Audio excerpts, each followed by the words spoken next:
এবার আমার একজন মহান শিক্ষকের গল্প বলে আমি কথা শেষ করব, যে গল্প অনেকবার হয়তো আপনারা শুনেছেন, আবার শুনুন। তিনি আমার প্রাইমারি স্কুলের শিক্ষক। 4th শ্রেণীতে পড়া অবস্থায় অর্ধবার্ষিক পরীক্ষার পরে তিনি এসেছিলেন। এর আগের অধ্যায়টা ছিল আমাদের বড় কষ্টের, অনেক কিছু না পাওয়া। তিনি একা শিক্ষক, 5টা ক্লাস সামাল দিতেন। 3 মাস পরে হেড টিচার এসে তার সাথে জয়েন করেছিল। কিন্তু তিনি ছিলেন একটু ইউনিক। তিনি চ্যালেঞ্জ হিসাবে নিয়েছিলেন যে তিনি কিছু সন্তান বানাবেন। তিনি তখনও বিবাহিত ছিলেন না। তিনি স্কুল শুরুর সময় ঠিক মতোই আসতেন, কোনোদিন তাকে আমরা দেরি করতে দেখিনি। পুরা সময় শিক্ষা দিয়ে তিনি আগের দিনই একটা বাড়িতে নিজের থেকে দাওয়াত নিতেন। যে কোনো ছাত্রকে বলতেন যে আগামীকাল তোমাদের বাড়িতে খাবো, তোমার মাকে গিয়ে বলবা, সালাম দিবা। এই বাড়িতে কি আসে না আসে এটা তার জানার কোনো দরকার নাই। তিনি সচ্ছল না অসচ্ছল এটা তিনি পরোয়া করতেন না। যে যেরকম করে তার মতো করে খাওয়াবে, আলহামদুলিল্লাহ। আসরের পরে খাওয়া দাওয়া করলেন, মাগরিবের নামাজ ওই মহল্লায় পড়লেন, নামাজ পড়ে অন্য মহল্লায় চলে যেতেন, এই মহল্লায় থাকতেন না। গিয়ে ছাত্র খুঁজতেন, কোন ঘরে ছাত্র আছে তার, দেখতেন যে ছাত্ররা লেখাপড়ায় বসছে কিনা। তিনি কাউকে ওই সময় পড়াতেন না।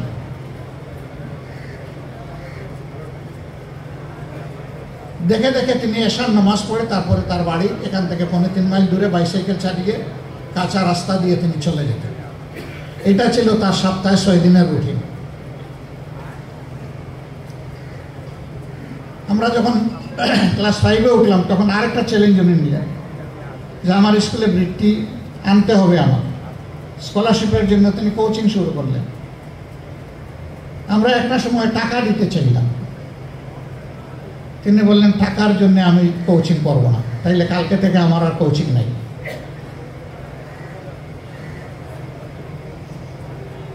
আমরা বইয়ে আর টাকা দেওয়ার কথা মুখেও আনি। সব শেষ করে আলহামদুলিল্লাহ ফলাফলও তিনি হাতে এনেছিলেন। আমার হাই স্কুলটা তার গ্রামের কাছে, যাওয়ার সময় স্যারের সাথে দেখা হতো, দোয়া নিতাম, সালাম বিনিময় করতাম, খোঁজখবর নিতেন। শুধু আমাকে না, তার সব ছাত্রদের। কিন্তু বাকিদের কথা আমি বলতে পারবো না। আমি যখন ইন্টারমিডিয়েটে ভর্তি হয়েছি তখন থেকে MBBS শেষ করা পর্যন্ত প্রতি মাসে আমি স্যারের হাতের লেখা একটা চিঠি পেতাম। একজন পিতা হিসাবে তার সন্তানকে যে সমস্ত পরামর্শ উপদেশ দেওয়ার কথা চিঠিতে সেইগুলা থাকতো, দোয়া থাকতো। আমার যখন MBBS গ্র্যাজুয়েশনটা হয়ে গেল তখন আমি স্যারকে প্রথমে চিঠি লিখে জানালাম, তারপরে আমার পিতাকে লিখলাম। স্যার এই চিঠির জবাবে একটা চিঠি লিখলেন যে বাবা, এখন থেকে আমার নিয়মিত চিঠি লেখা শেষ, আর মাসে মাসে তোমার কাছে আমার চিঠি যাবে না। এতদিন তুমি আমার কুলের সন্তানের মতো ছিলে, তাই পিতা হিসাবে আমি আমার দায়িত্ব পালন করেছি। এই মহান শিক্ষক রিটায়ারমেন্টের পরে হজে যাবেন। আল্লাহু আকবার। তিনি তার ডায়েরিতে কোন বাড়িতে কত তারিখ খেয়েছেন, পান করেছেন সেটাও লিখে রেখেছেন। হজে যাওয়ার আগে 7টা গ্রামে ঢুকে ওই বাড়িগুলোর প্রত্যেকটা ঘরে গিয়েছে। সবাইকে বলেছেন আপনাদের নুন নিমক আমি খেয়েছি, হক আদায় করতে পারে নাই, আমাকে ক্ষমা করে দেবেন।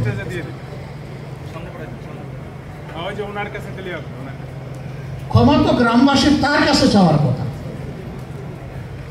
উল্টা তিনি ঘরে ঘরে গিয়ে ক্ষমা চেয়ে তিনি হজে গিয়েছেন।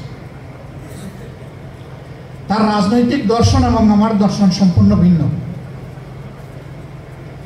কিন্তু আমি আমার গ্রামের বাড়িতে গেলে তাকে এক পলক না দেখলে আমি বুঝি যে আমার বাড়িতেই যাওয়া হয়।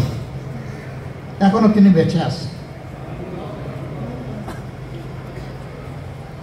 সে আদর্শ শিক্ষক আজ আমাদের বড়ই প্রয়োজন। সমাজ যেন আমাদের শিক্ষকদেরকে সম্মান করতে পারে, আর আমাদের শিক্ষকরা যেন ছাত্রদেরকে সন্তান হিসেবে তুলে তুলে দিতে পারেন।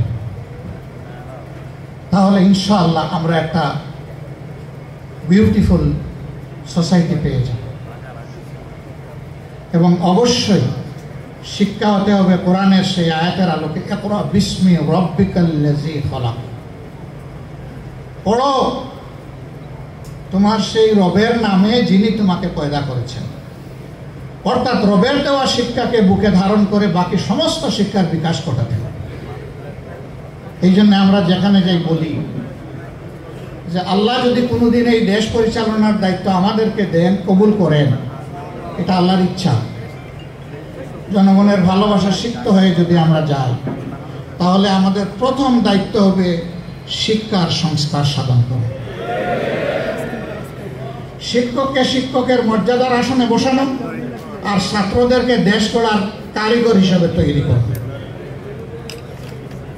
যাতে একজন ছাত্রের হাতে তার শিক্ষার পাঠ চুকানোর পরে যেভাবে সার্টিফিকেট আসবে, কাগজের সার্টিফিকেট, ঠিক তেমনি ভাবে তার কাছে আসবে কাজের অফার লেটার। এই দুইটা একসাথে তার হাতে পৌঁছবে। এমনকি তার গ্রাজুয়েশন অথবা পোস্ট গ্রাজুয়েশনের সেই সার্টিফিকেট আসার আগেই দুনিয়ার বহু জায়গায় ছাত্রদের কাছে কাজের অফার লেটার চলে আসে। আমরা নৈতিক শিক্ষাকে বিকশিত করে ওই শিক্ষাই আমরা এই দেশে প্রতিষ্ঠিত করবো ইনশাআল্লাহ। তাইলে মানুষগুলো আর পশু হবে না। এই সমাজে অনেক পাশবিক, হৃদয় বিদারক অনেক দৃশ্য দেখতে হয়, শুনতে হয়, হৃদয় ভেঙে টুকরা টুকরা হয়ে যায়। মাগুরায় 8 বছরের একটা শিশুর সাথে তার আপনজনেরা যে আচরণ করেছে, বিশ্বাসের ছুরিকাঘাত করে, এটা গোটা মানবতার প্রতি তারা ছুরিকাঘাত করেছে। এটি হচ্ছে পশুত্বের শিক্ষা। এই শিক্ষা থেকে বের করে এনে আমাদের দেশে আমরা দিতে চাই আল্লাহর দেওয়া মানবিক শিক্ষা। এখানে আমাদের কোনো সংকীর্ণতা নেই, এই ব্যাপারে আমরা ভেরি ডেসপারেট। 91 ভাগ মুসলমানের দেশে অবশ্যই শিক্ষা হতে হবে ধর্মের ভিত্তিকে এবং চেতনাকে ধারণ করে। এর বাইরে কোনো শিক্ষা মানুষকে মানুষ বানাতে পারবে না, দেশপ্রেমিক দায়িত্বশীল নাগরিক হিসাবে তৈরি করতে পারবে না, যা এখন প্রমাণিত সত্য।